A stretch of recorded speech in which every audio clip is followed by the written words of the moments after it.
all time and places gain their power through relationships with healthy spirits.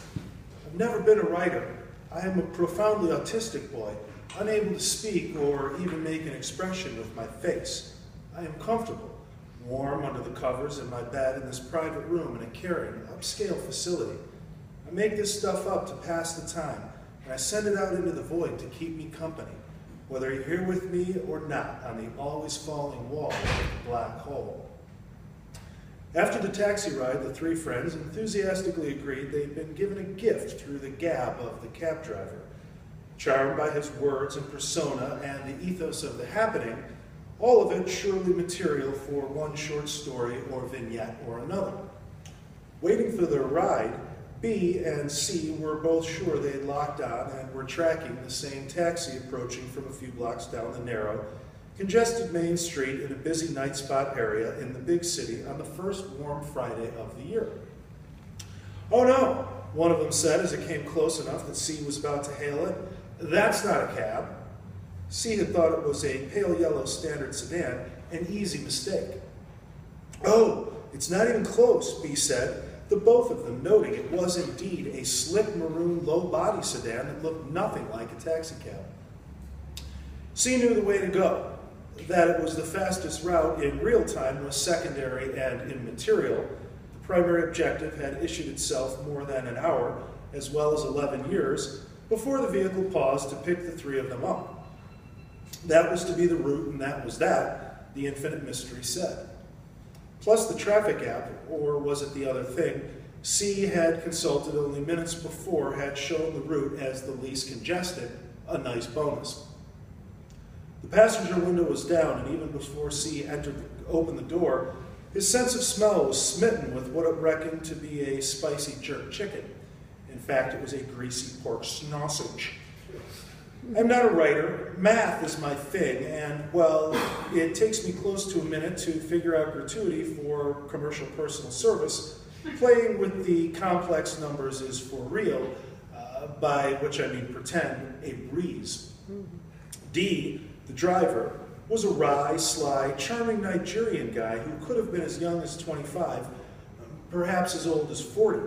Driving fast in conversation with his girlfriend on the speakerphone, up the route C had instructed for purposes of his own, D imparted information to the three writer passengers in his car. Mathematics is the language of nature. "Turn right," C told D. Night on the town busy up ahead. I got a route." D was thrown at first by the man riding shotgun, directing a route other than the A-Way, the horse of the seasoned Chicago cabbie.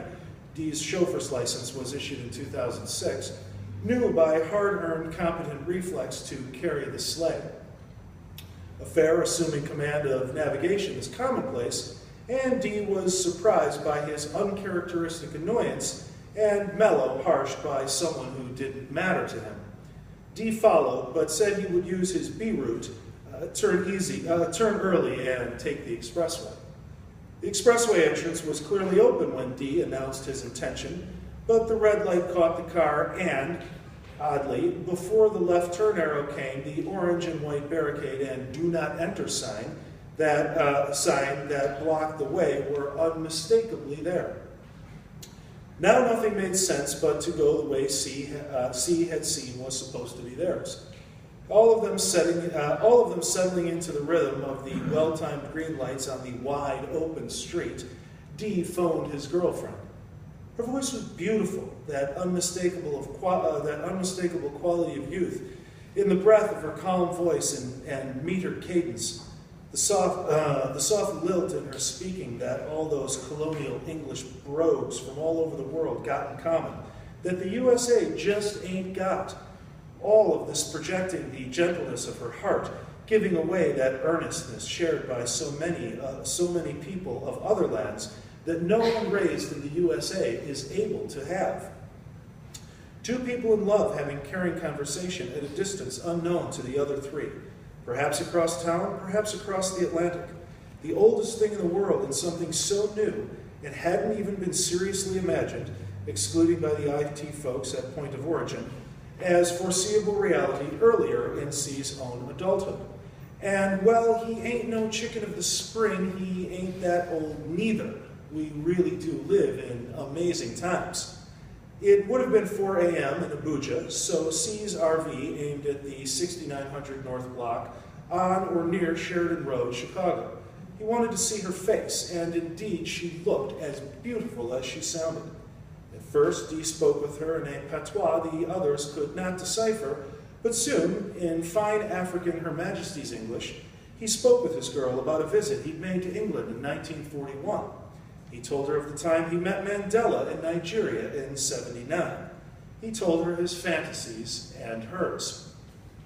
Chowing down on his Maxwell Street Polish, he told her he missed her so much he couldn't eat.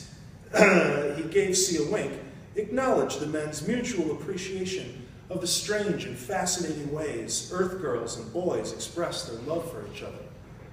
Get in the shower, he told her. Get comfortable. Tell me a story about something you like. Tell me about a meal at Gibson's Steakhouse. I'll come. I'm so far away, but I'll be there. I love you. C was happy the three friends of several years by now had had this experience together. Naturally, by which I mean mathematically, they would. His preference is for the best, or nothing at all. Forgive words that must sound like snobbery. They are not. Each and every one of us is a miracle, and the most important thing in the cosmos simply because we're here. This morning, C remembered the curious flash of light he and A had acknowledged mutual perception of a minute before crossing the street to catch the cab, and that's all.